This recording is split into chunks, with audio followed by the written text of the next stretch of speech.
اضطراری نہ ہو. جب اختیاری ہوتی تو مقام بنتا ہے، اور جب تک اختیاری نہیں ہوتی تو کیفیت ہوتی ہے. کیفیت اور اختیار اور مقام میں یہ فرق ہے. مقام قیام سے ہے، وہ دائماً ایک چیز ہے.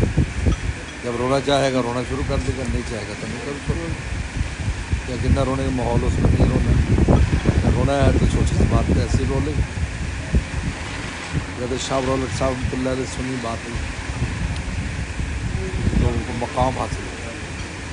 کیا کریں جو نہیں کریں، کوئی مجبور جبر نہیں ہوتا. مقام جو ہوتا ہے وہ دائمی ہوتا ہے، لیکن اس کی ابتدا کیفیات سے شروع ہوتی ہے. اس لیے کیفیات جو ہوتی ہیں ان کا اکرام کرنا چاہیے.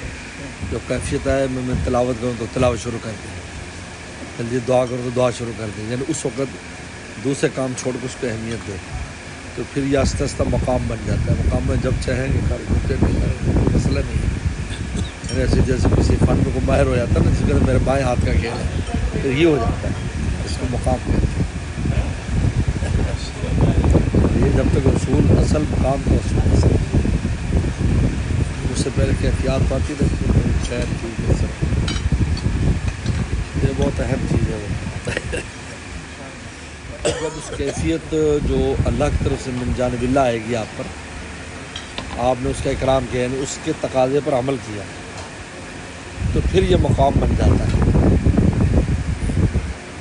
تو پھر یہ دائماً اللہ تعالیٰ وہ نعمت عطا فرماتے ہیں، تو زوال نہیں ہوتا اس میں. یہی وہ جگہ ہے جہاں پر انسان جو ہے وہ سوء خاتمہ سے محفوظ ہو جاتا ہے، اور کوئی سوء نہیں ہوتا. کامل اسی کو کہتے ہیں، کامل جو کہتے ہیں. اسی کے بعد منیفر فرمایا کہ وہ اپنے آپ کو کہہ سکتا انا مومن حقہ، یہ لفظ کہہ سکتا ہے انا مومن حقہ. کسی نے کہا کہ فلاں صحابی نے کہا انا مومن انشاءاللہ تعالیٰ، اور میں وہ غلبہ خشیت تھا، اور جو مغلوب الحال ہو ان کی بات نہیں ہے.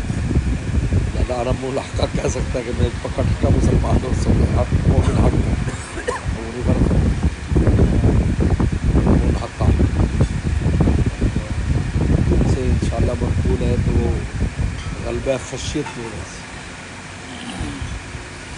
ابو حنیفہ میں تو بہت اچھی بات فرماتے ہیں، تو بہت دور کی وہ بات مانتے ہیں.